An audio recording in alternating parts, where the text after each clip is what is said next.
Muy buenos días, comenzamos con nuestra primera edición de Noticias Telemundo, un nuevo día. Estados Unidos se prepara para vivir una de las semanas más duras y tristes en la historia del país, solo comparable a los ataques de Pearl Harbor y el 11 de septiembre. Así lo anticipa el secretario de Salud al asegurar que lo peor de la pandemia aún está por ocurrir en el país.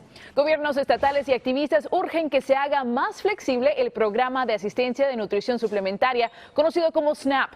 Piden que abarque a más personas en un momento en el que mucha gente pierde su empleo y busca ayuda del gobierno. Pese a no contar con evidencias que lo confirmen, el presidente Trump volvió a insistir en el uso de la cloroquina, un medicamento usado durante décadas para combatir la malaria, como método eficaz contra el coronavirus. El presidente Trump dice ver la luz al final del túnel. El mandatario junto al equipo de respuesta de la Casa Blanca se fijan en el leve progreso de Italia y España para mandar un mensaje de esperanza que difiere en gran parte de la advertencia del secretario de Salud. Las autoridades de salud en Estados Unidos son más enfáticas respecto a la pandemia. Insisten en que lo peor está por venir. La próxima semana será nuestro Pearl Harbor, nuestro 11 de septiembre, dijo, refiriéndose a esta semana el director general de Salud Pública en el programa Meet the Press de NBC. Al mismo tiempo, Adams le pidió a los gobernadores de los 8 estados que no tienen órdenes de quedarse en casa que promulguen restricciones al menos por una semana para ayudar a frenar la propagación del virus. Mientras tanto, el principal epidemiólogo del país reiteró lo difícil que ha sido contener la pandemia. Se está haciendo difícil controlarla, dijo Anthony Fauci en el programa Face the Nation de CBS. El médico también criticó a los gobernadores que no han emitido restricciones para sus habitantes. Pero sus palabras parecían caer en oídos sordos. El gobernador republicano de Arkansas no da su brazo a torcer. Según Asa Hutchinson, no hace falta quedarse en casa ya que sus restricciones son estrictas y considera que el uso de tapabocas y el distanciamiento social serán suficientes. El gobierno federal recomienda utilizar mascarillas o tapabocas al salir a la calle en un esfuerzo por contener la pandemia. Mientras tanto, Nueva York entra en su semana más trágica, según el pronóstico de las autoridades. En las últimas semanas, la ciudad que le da nombre al estado se ha convertido en un polvorín para la epidemia. Rebecca Smith explica cómo se preparan allí para lo peor. El gobernador de Nueva York calificó la crisis que estamos viviendo como un conflicto bélico. Esto es una guerra y el enemigo es el virus. La buena noticia, dice Cuomo, es que en Nueva York, aunque lamentablemente todavía hay gente muriendo,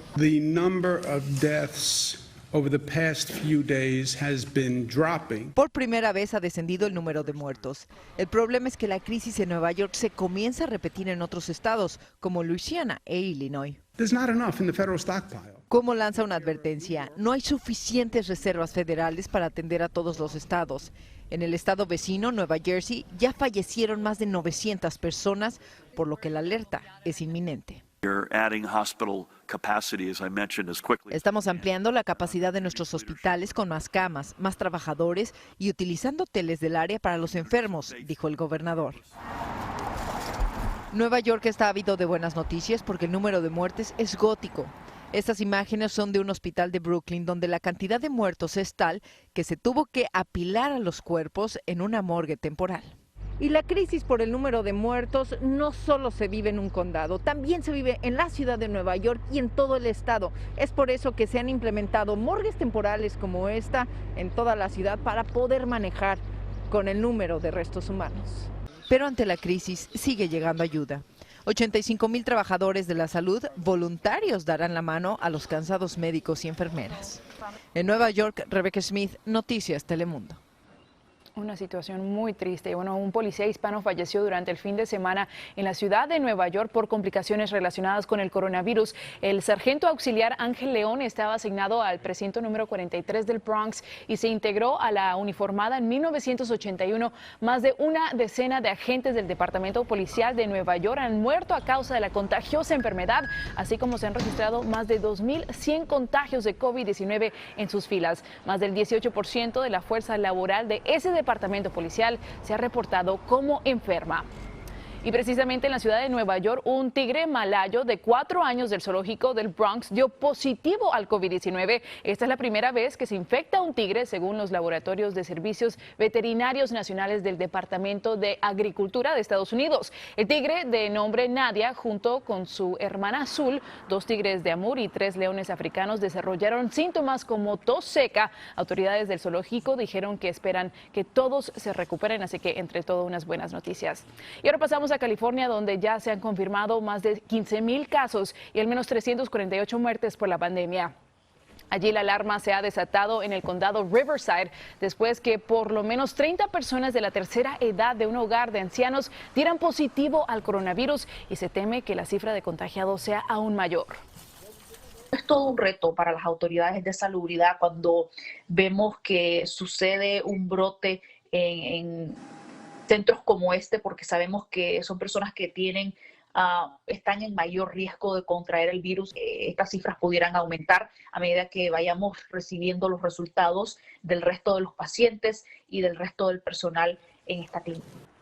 En el condado de Riverside, casi 800 residentes han contraído COVID-19 y las autoridades le han ordenado a la población usar mascarillas cuando salen de casa.